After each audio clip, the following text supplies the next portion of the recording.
The scream came before the thunder. Not loud, but sharp enough to make the horses in the corral kick against their stalls miles away. Ruth Holden hit the ground hard, her wrist burning against the dirt. Someone's hand was on her back, pressing her into the earth. Another boot crushed her shoulder. She tasted dust, blood, and fear. Behind her, the sound of a struggle. A man's voice, hoarse and desperate. "Don't touch her! Please, God!" Then came the crack. A shovel against bone. Once, twice. Silence. The men kept shouting, tearing through her house, kicking over chairs, smashing jars, throwing open cabinets. "Where's the stashed lady? He said he struck gold. Where's it at?" Ruth didn't answer. Couldn't. Her mouth was too full of blood. They ripped the place apart until one of them, a tall man with a broken nose, cursed and stormed out the back door. The other two followed. "She's lying," one said. "If he buried it, it's close. We'll find it." The door slammed. Hooves thudded into the dirt outside. For a heartbeat, the world was still. Then Ruth moved. She pushed herself up, dizzy, her breath sharp and shallow. Her dress was torn, the sleeve soaked through red. Near the table, a small wooden chest sat half buried beneath a fallen quilt. She didn't remember grabbing it, but when she found herself running through the trees, it was in her arms, heavy and cold. Branches tore at her skin. Every breath burned. Behind her came the sound of boots, shouting, and a single gunshot that split the night. She didn't look back. By the time she saw the light from the forge, her legs were trembling so badly she could hardly stay upright. She stumbled past the gate, through the mud, until her knees hit the ground. The hammering stopped. From the glow of the forge came a man, broad-shouldered, shirt rolled up, fire painting his face. His name was Caleb Ward, the blacksmith who lived 3 miles east of town, a man who had once fought at Antietam and never spoke much about it. He froze when he saw her. "Ruth?" She lifted her head. Blood streaked her cheek. Her eyes were wide and wild. "They killed him," she whispered. "They're coming." Then she collapsed. Caleb ran to her, dropping his hammer. He lifted her carefully, her body light as a child's, and carried her into the cabin. He laid her on the long bench near the fire, grabbed a clean towel, and poured water from a jug. Her side was bleeding, but not deep. He pressed the cloth to her wound. She winced, but didn't cry out. "You're safe now," he said quietly. Her lips trembled. "No one's safe tonight." He said nothing, only met her eyes for a long moment. Then he nodded once. "Tell me what happened." "They came at dusk, 3 of them. Said my husband owed him gold." Her voice cracked. "But there wasn't any gold. Eli, he never had any. He liked to talk big. Told folks he'd found a vein out by the ridge. But it was just talk." Caleb's jaw tightened. He'd known Eli Holden, a decent man with more dreams than luck. "They killed him." She nodded once. Tears cut lines through the dirt on her cheeks. Outside, the wind began to rise. Caleb crossed to the window. The forge still burned outside, its light flickering against the wall. He could see tracks already, fresh, deep prints in the mud. "They'll follow the trail here," she whispered. "One of them worked for us last spring. He knows this land." Caleb turned back to her. "Then I reckon he knows me too." Her eyes widened. "You're not planning to fight them?" He didn't answer right away. Instead, he went to the back wall and pushed aside a barrel. Beneath it was a wooden trapdoor covered in dust. He knelt and lifted it slightly. "You ever heard of a hide hole?" he asked. She shook her head. "Back in the war, we dug 'em under barns, big enough for 2, quite enough to wait a night if trouble came." Her voice shook. "You think they'll check the barn?" "I'm counting on it," he said. Then glancing up, "You can stay down there if you want, or help me set a trap they won't walk away from." Ruth hesitated. Her whole body ached. She looked at him, really looked, and for a second she saw something in his eyes she hadn't seen since before the war. Calm, steady purpose. "All right," she said softly. "Tell me what to do."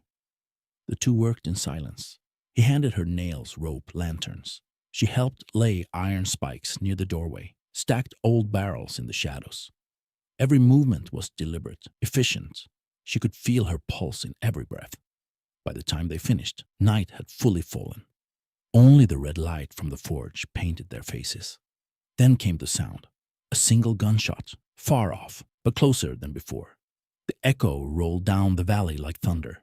Caleb's hand went to his rifle. They're near. Ruth's voice trembled. What if they kill you too? He looked at her, eyes dark but soft. Some things are worth standing for, Ruth. You can't outrun every storm. Before she could answer, he moved to the window. The sound of hooves was louder now.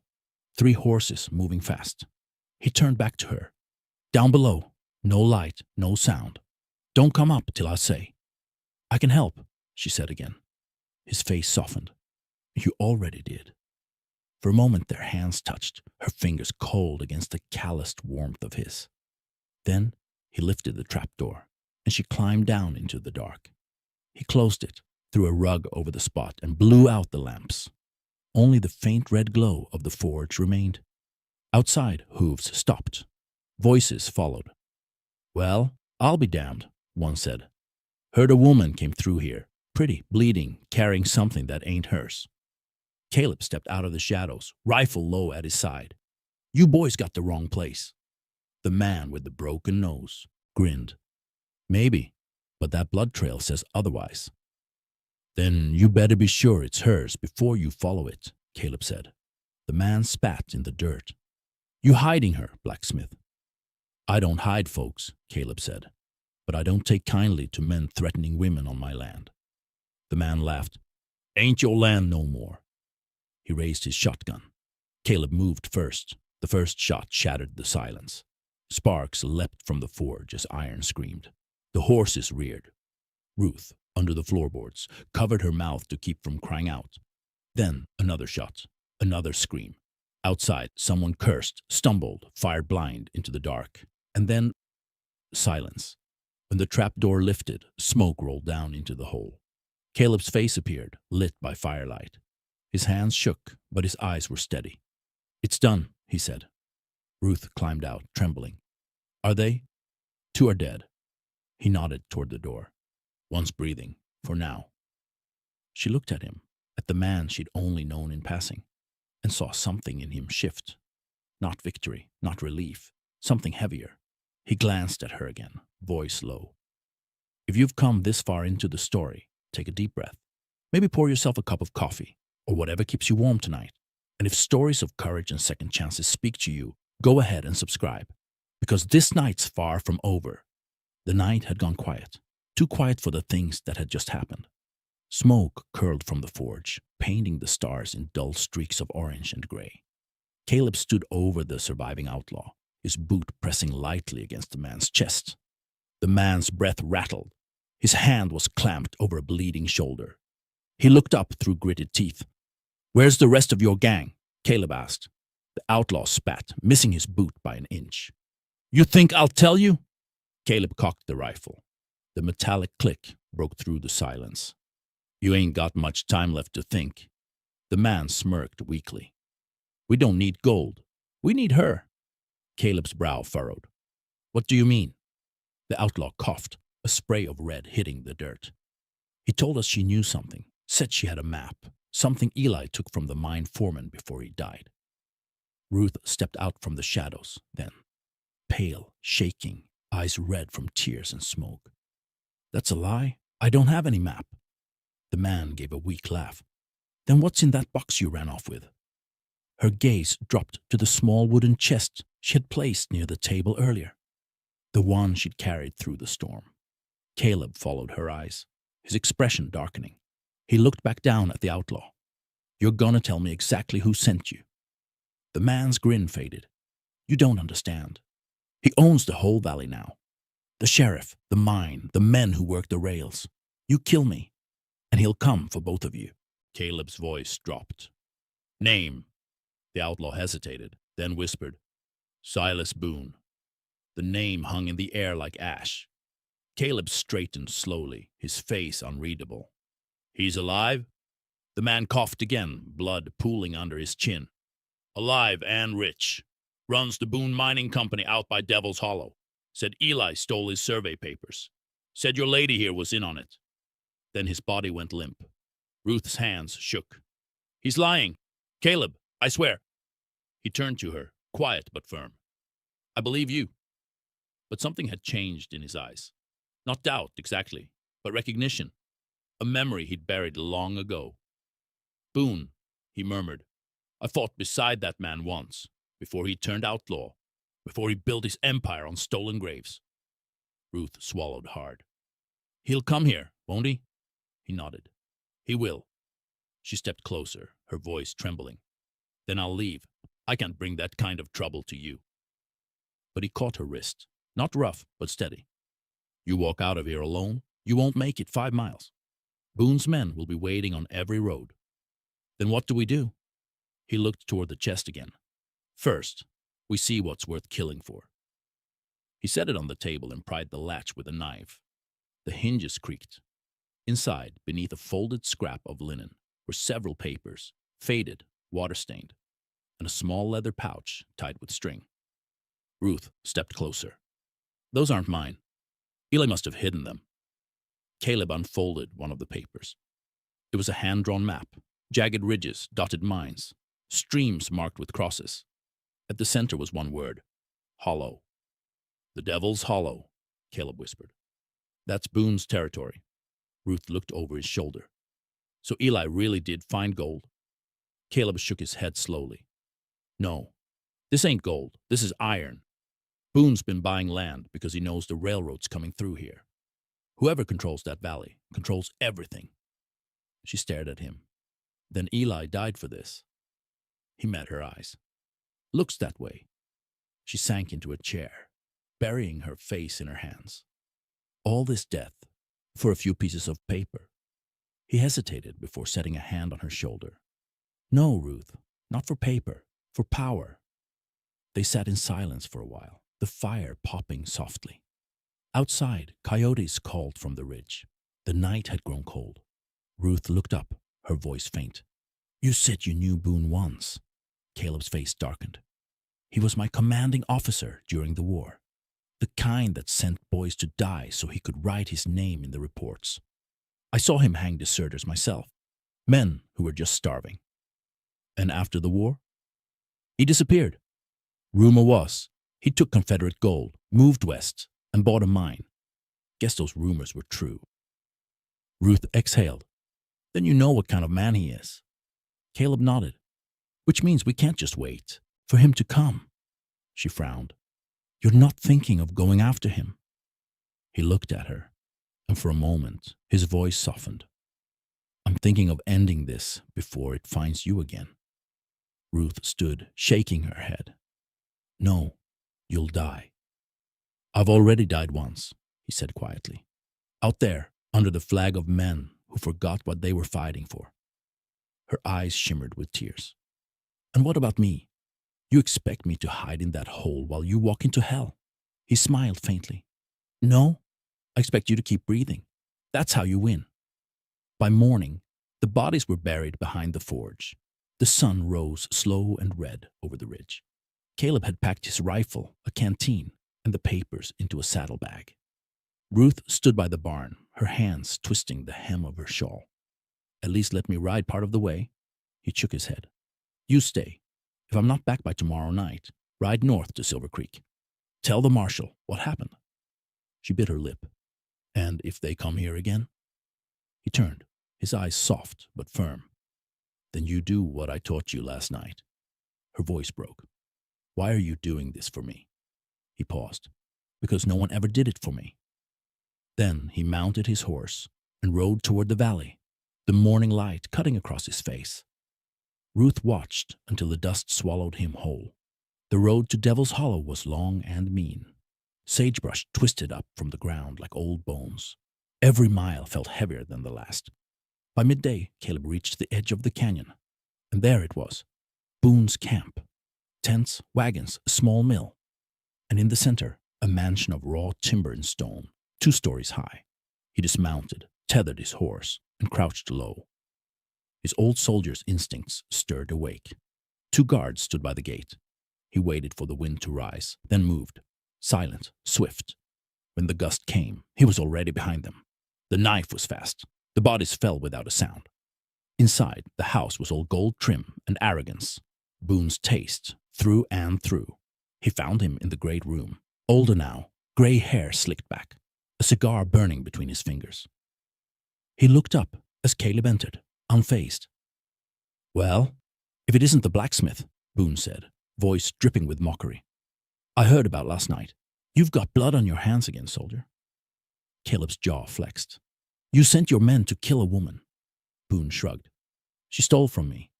"She stole nothing. You murdered her husband."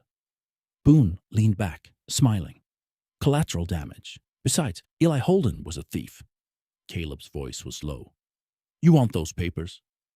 Boone's smile faltered slightly. "So you found them. They ain't worth dying over." Boone stood.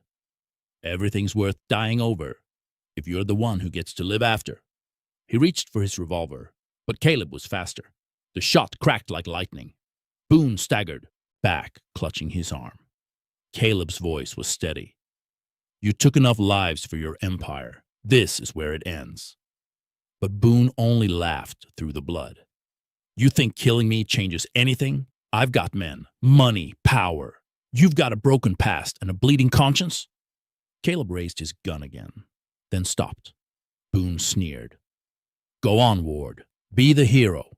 Spill more blood in the name of redemption." For a moment, Caleb saw the battlefield again. The bodies, the mud, the smoke. He lowered the gun. "No," he said quietly. "Not this time." Boone smirked until Caleb threw the lantern across the floor. Flames leapt instantly, catching the curtains, racing up the walls. "You can burn with your gold," Caleb said. Then he turned and walked out as the mansion roared behind him. He didn't look back. By the time he reached the ridge again, night had fallen. The fire was still glowing miles away, a pillar against the dark. Ruth was waiting on the porch, eyes searching the horizon. When she saw him, she ran. He slid from the saddle, barely standing before she reached him. Her hands trembled as she touched his face. "You're hurt." He smiled faintly. "Nothing I can't live with." Her eyes filled. "You came back. Didn't I promise I would?" She threw her arms around him. For the first time since the storm, he let himself breathe. As the fire burned low and dawn crept back across the valley, Caleb stood outside, staring toward the east. Ruth joined him quietly, her voice soft. "What happens now?" He looked down at her, at the woman who'd walked through fire and grief and somehow kept her heart beating. "Now," he said, "we start over." The wind carried the smell of smoke and sage. Somewhere in the distance, a train whistle echoed, faint but real. And for the first time, he let himself believe in tomorrow. He turned to her, a small smile tugging at the corner of his mouth. "If you've been watching this long, partner," he said softly, "don't ride off just yet. Hit that subscribe, stay a while. Out here, every story's got another sunrise." Weeks passed after the fire. The valley began to breathe again, though the smell of smoke still lingered in the wind, a ghost that wouldn't quite leave. The forge at Ward's Hollow stood quiet most mornings now. Caleb's hands were still scarred, but he was working again, slow, careful. Ruth watched him from the doorway, a cup of coffee in her hands. "You should rest that hand," she said softly. He looked up and smiled faintly. "If I stop working, it might forget what it's for." She walked closer, her steps light on the wooden floor. "You built enough things for this world to remember you by, Caleb." He paused, glancing at the piece of iron glowing in the fire. "Maybe, but building's the only way I know how to forget what I've done." Ruth set the cup down beside him. "Then maybe it's time you stop forgetting." He looked at her, really looked at her, and something in his expression softened. Outside, the prairie wind whispered through the pines. The mountains beyond glowed gold with the rising sun. That evening, as they sat by the fire, Ruth unfolded one of the letters Boone's men had carried. It was addressed to a man named Gideon Holt, a railroad surveyor in the capital. "He was paying them off," she said quietly. "The whole valley would have belonged to him once the line came through." Caleb nodded. "But without Boone, that deal dies with him." She hesitated. "And what about the papers?" He pulled them from his coat, edges singed but still intact. "They'll stay buried." Devil's Hollow doesn't need another fight over dirt and iron. Ruth studied him. You could sell them. You could make enough money to leave this place forever. He smiled faintly. And do what? Trade one kind of ruin for another? No, Ruth. Some things are better left in the ground. Her eyes softened. You're a stubborn man, Caleb Ward. Maybe, he said, a spark of warmth in his voice. But I'm still standing. She smiled, not with amusement, but with quiet gratitude. A few days later, a rider came through town with a newspaper. Caleb took it at the post and brought it back to the forge. The headline read, Boone Mining Empire declared bankrupt after founder's death. He folded it slowly and handed it to Ruth. Looks like justice finally found its way. She looked down at the page, then up at him. You really think so? He nodded. Maybe not the kind the law writes down, but the kind a man earns by doing what's right when no one's watching. She looked at him, eyes glimmering with the firelight. You talk like a preacher sometimes. He chuckled. No, just a man trying to learn what peace sounds like. That night, a storm rolled in again. Softer this time, with rain that hummed against the roof. Ruth stood by the window, watching the drop streak down the glass. Caleb walked up behind her, resting a hand lightly on her shoulder. You still think about him?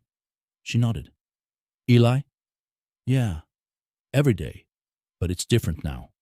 I don't just see the way he died. I remember how he laughed, how he believed things could be better. Caleb's voice was low. He'd be proud of you. She turned to him, eyes wet. You really think so? I know so. She hesitated, searching his face. And you? What do you see when you look back? He took a slow breath. Ghosts, but they don't talk as loud as they used to. For a moment, they just stood there, two souls who had bled in different ways, finally learning how to breathe the same air. She reached for his hand. Then maybe it's time we both stop running. He didn't answer, but he didn't need to. His hand tightened gently around hers. The months passed quietly. The forge roared, again. Not for war, but for work that healed. Farmers brought tools, ranchers brought horseshoes. People smiled when they passed the shop, and every evening, when the sky burned with color, Ruth would bring dinner to the porch. They'd sit there, sometimes talking, sometimes silent, watching the sun sink into the hills. One evening, as the air turned gold and soft, she said, You ever think about leaving? Starting somewhere new? Caleb smiled. Once or twice. But every time I think about it, I remember the first night you walked into that forge, and I figure there's nowhere else I need to be. Her lips curved in a quiet smile. You always know the right words. He laughed softly. Not always, but I mean 'em when I do. A few weeks later, a letter arrived, stamped from the capital. Ruth opened it by the fire. Her brow furrowed as she read aloud. Mrs. Ruth Holden, it is our regret to inform you that the estate of Eli Holden, including unpaid wages and back compensation from the Boone Mining Company, has been settled. You are entitled to full ownership of your property. She looked up at Caleb, stunned. I own the house again. He smiled faintly. Seems like Boone's empire finally gave you back what it stole. Her hands trembled as she folded the letter. After all this time, he stepped closer. Sometimes redemption comes quiet, like rain after fire. Her eyes lifted to meet his. You really believe that? I do now. That night, she lit a single candle in the window, the same way she had the night Eli died. But this time, it wasn't a prayer for the past. It was a promise to the future. Caleb came to stand beside her. What's that for? She smiled. For what we've survived. For the ones who didn't. And for whatever comes next. He looked at her, that quiet, enduring strength. And in that moment, he understood what forgiveness looked like. He took her hand again, rough fingers brushing against hers. You think a man like me deserves peace? She turned to him, eyes shining. You don't earn peace, Caleb. You build it. He leaned closer, voice almost a whisper. With you, I might just believe that. Outside, the rain began to fade. The fire in the hearth crackled softly. And somewhere between the sound of the forge cooling and the night wind sighing through the trees, the world finally felt still. Ruth rested her head against his shoulder. Feels like the world's turning again. Caleb smiled. It always was. We just had to stop long enough to notice. They stood there. No grand speeches, no fireworks. Just two hearts that had walked through ruin and found grace, waiting on the other side. When dawn came, Caleb stepped outside with his coffee. The light broke over the mountains, soft and gold. The world smelled of wet earth and clean beginnings. He turned back toward the house, watching Ruth open the shutters. She caught his gaze and smile, that same quiet smile that had carried them through the storm. And for the first time, he realized he didn't feel like a soldier or a ghost. He felt like a man who had finally come home. He looked to the horizon one last time, then spoke softly, almost to the wind. If you've stayed with us through every mile of this journey, partner, thank you. These plains have seen a lot of sorrow, but also a lot of love. If this story found you tonight, let it remind you, redemption's never too far gone. He smiled faintly. Don't forget to subscribe before you ride off. There's always another story waiting in the West.